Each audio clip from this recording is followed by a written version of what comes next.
बसिकी गछ छाई बसला जो ठंडा एवं पूरा कूल कूल पवन बाजुची ता द्वारा मन पूरा आनंद पूरा सार्ट पूरा ओदा ही से ओदारे जो गछ पवन बाजुची तार जो शांति आहा।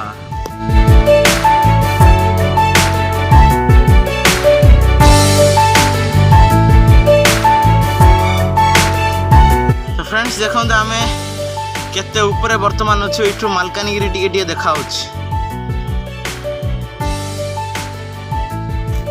सो फ्रेंड्स आम वर्तमान महादेव मंदिर पहुंच सारू।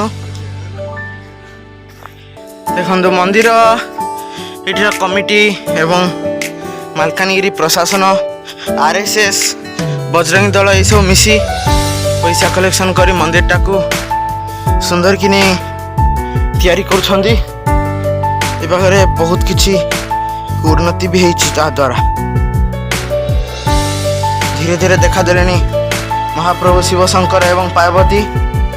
यह पर देखंतु छोट नंदी एठार अच्छी